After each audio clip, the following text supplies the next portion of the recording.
Immer mehr fahren ihre Gravelbikes ohne Schlauch. Doch was bringt Tubeless eigentlich? Wie rüstet man das um? Und welche Vor- bzw. Nachteile hat das Ganze gegenüber einem klassischen Schlauchsystem? Das schauen wir uns in diesem Video an. Dieses Video ist der zweite Teil einer dreiteiligen Serie, die ich mit Fullcom produziere. Im ersten Teil ging es um hochwertige Laufräder, jetzt geht es um Tubeless und im dritten Teil schauen wir uns dann ausdrücklich die Produkte an, die ich von Fullcom zum Testen geschickt bekommen habe. Den Laufradsatz und den Rennrad-Laufradsatz, den ihr schon aus dem ersten Video kennt. Wenn du den dritten Teil nicht verpassen willst, gerne abonnieren. Jetzt aber ganz von vorn. Was ist Tubeless eigentlich? Tubeless bedeutet, du fährst dein Laufrad ohne Schlauch. Trotzdem ist aber Luft zwischen Reifen und der Felge eingeschlossen. Dafür benötigt man spezielle Felgen, spezielle Reifen und auch spezielle Ventile. Damit aber nicht genug. Noch dazu kommt spezielle Dichtmilch. Und diese Dichtmilch wird ebenfalls in den Zwischenraum zwischen Reifen und Felge eingeflößt. Diese Tubeless Dichtmilch kommt genau dann ins Spiel, wenn du ein Loch im Reifen hast. Wenn du zum Beispiel über eine Scherbe oder einen Nagel gefahren bist, dann fließt durch die Rotation des weiter drehenden Rades diese Dichtmilch genau zu dem Loch, reagiert dort mit der frischen Luft, verklumpt und damit repariert sich der Platten während der Fahrt automatisch. Und das ist schon ziemlich cool.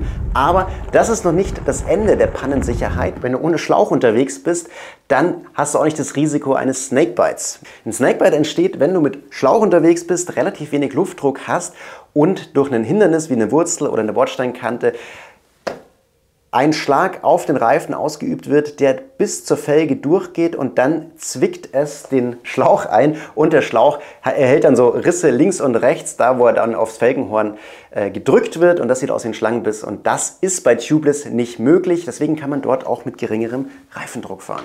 Niedrigerer Luftdruck bedeutet, der Reifen kann ein bisschen besser arbeiten, er kann sich mehr an Hindernisse ranschmiegen und rollt dann insgesamt entspannter und smoother über ruppigen Untergrund. Und das fällt dir wahrscheinlich auf, wenn du mal mit hohem Luftdruck über groben Schotter fährst. Da wirst du ein bisschen durchgeschüttelt, das ist anstrengend, das kostet Nerven.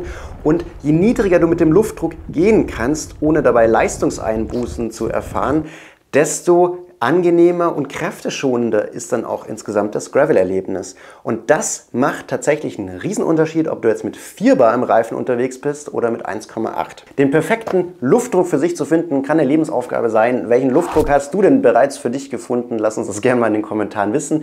Würde mich interessieren. Mit dem niedrigeren Luftdruck nimmt dann auch die Traktion zu und das sorgt dann auch dafür, dass du dir ein bisschen sicherer vorkommst beim Graveln und mir fällt das immer ziemlich auf, wenn ich über losen Schotter bergab fahre. Da bin ich deutlich schneller mit Tubeless unterwegs, also mit niedrigerem Luftdruck, als wenn ich dann Schlauch und höheren Luftdruck drin habe. Also nichts wie raus mit dem Reifen. Vorsicht, vorher solltest du checken, ob dein Reifen und deine Felge Tubeless fähig sind. Gott sei Dank gibt es die European Tire and Rim Technical Organization, kurz ETRTO, und die haben einen Standard festgesetzt, den Felgen und Reifen erfüllen müssen, damit sie Tubeless fähig sind. Keine Sorge, den kompletten Standard erspare ich euch, aber da steht dann unter anderem drin, dass die Seitenwand von dem Tubeless-Reifen ein bisschen dicker unten sein muss, damit die einfach luftdichter sind. Du kannst den Tubeless-Reifen aber auch mit Schlauch fahren. Und egal ob Tubeless oder nicht Tubeless, mit Hook, also mit so einem Haken oder ohne Haken, die minimale Felgenhöhe soll laut ETRTO von 5 mm nicht unterschritten werden. Und interessanterweise muss die Felge auch nicht luftdicht sein, so wie die hier, um als Tubeless ready zu gelten. Insgesamt ist es umso einfacher, je luftdichter das System von Haus aus schon ist, desto weniger genau müsst ihr arbeiten. Hier haben wir zum Beispiel ein sehr einfaches System zum Umbauen. Das ist ein ungebohrtes Felgenbett. Hier sind keine Löcher drin, die man normalerweise findet, weil man dort die Speichennippel einführt, sondern hier ist eigentlich nur ein Loch drin und das ist durch das Ventilloch verursacht. Und dieses Ventilloch dient auch gleichzeitig als Einführloch für die ganzen Nippel, die dann mit einem speziellen Magneten zu den einzelnen Löchern geführt werden und dann klassisch festgeschraubt werden. Und dadurch wird das System an sich schon mal sehr, sehr viel luftdichter. Du kannst es auch ohne Felgenband fahren und durch ein spezielles Finish ist das Ganze auch spiegelglatt. Das bedeutet, du hast auch keine scharfen Kanten, wenn du mal mit Schlauch fährst. Und mit Schlauch bin ich jetzt 2 Wochen lang gefahren und das hat super gut funktioniert. Aber um das Rad tatsächlich komplett bewerten zu können, muss ich es auf Tubeless umrüsten. Und gestern bin ich die erste Tour Tubeless gefahren, allerdings ohne Dichtmilch und das hat überraschend gut funktioniert. Auch ein Zeichen, wie luftdicht das ganze System ist. Jetzt wissen wir, was es bringt und jetzt schauen wir uns an, wie man es umbaut. Und als erstes bauen wir das Ventil ein. So, das Ganze wird durch so ein Schräubchen gesichert. So, fest. Wenn du jetzt eine Felge hast, die ja, eben hier Löcher hat, weil dort die Nippel eingeführt worden sind, dann musst du mit dem passenden Felgenband arbeiten. Da einfach gucken, welche Felgenbreite deine Felge hat und dann gibt es da im Internet spezielles Tubeless Felgenband, das das dann dicht hält. Jetzt pumpen wir den Kompressor auf, um dann anschließend den Reifen in Position zu bringen und dann können wir die Dichtmilch einführen. Dann setzen wir das Ganze drauf und dann öffnen wir hier unten die Kammer und dann sollte es gleich ploppen. Ist das spannend.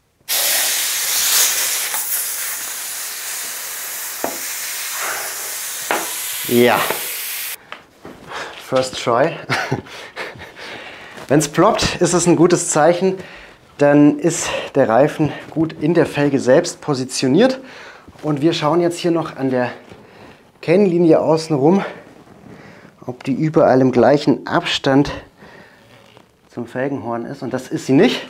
Deswegen müssen wir da noch ein bisschen rumdrücken, damit das überall passt. Wenn es nicht geploppt hat, kann es auch sein, dass die Luft nicht hält, weil dann einfach der Reifen noch nicht gescheit auf der Felge sitzt. So, und jetzt bauen wir den Ventilkern ab und dann kommt die Dichtmilch rein. Jetzt geht die Luft natürlich wieder raus. Hui. Aber der Reifen bleibt in Position. Die Dichtmilch vorher immer gut schütteln. Jetzt habe ich hier eine Dichtmilch und ein Ventil, bei der ich das Glück habe, dass man den Ventilkern rausschrauben kann und dann über diesen speziellen Stutzen direkt die Flüssigkeit einträufeln lassen kann. Zup, zup, zup. Fließt schon rein. Die Tube ist leer. Es hat auch gar nicht gesuppt.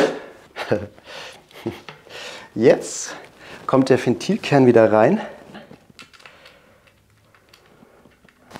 So, Luft ist im Tank. Bei manchen Dichtmilchsorten ist es wohl anscheinend so, dass wenn man das mit einer CO2-Kartusche macht oder auch mit normalen Luft, dass wenn das Ventil jetzt nach unten zeigt beim Aufpumpen, dass es dann mit der Luft reagiert und dann schon dort verklumpt. Um das zu vermeiden, kann man das auf 90 Grad Stellung nach links oder rechts stellen und Luftkammer auf. So, Luft ist drin, Reifendruck passt. Jetzt die Dichtmilch schön im Reifen und an der Felge verteilen. Am besten ist, das Ganze eigentlich gleich mal auf eine Probefahrt zu schicken, sodass halt dann auch wirklich die Dichtmilch gleich dort an die Stellen kommt, wo sie kleine Undichtigkeiten auch an der Felge bzw. zwischen dem Reifen und der Felge ja, abdichten kann. Welche Tipps hast du noch für den Umbau oder vielleicht für die Installation, dass das Ganze so luftdicht wie möglich ist? Und ja, welche Erfahrungen hast du mit Tubeless? Schreib es uns auch gerne in die Kommentare. Ist bestimmt für viele interessant und wenn ihr wollt, sehen wir uns beim nächsten Video, wo es darum geht, wie dieses 1500 € teure Laufrad insgesamt in dem Test performt hat. Mir macht diese ganze Umbauerei mega Spaß. Ich habe wahnsinnig viel beim Testen und beim Umbauen gelernt und ich würde mich freuen, wenn ihr dabei bleibt. Vielen Dank fürs Zuschauen und bis zum nächsten Video. Bis bald.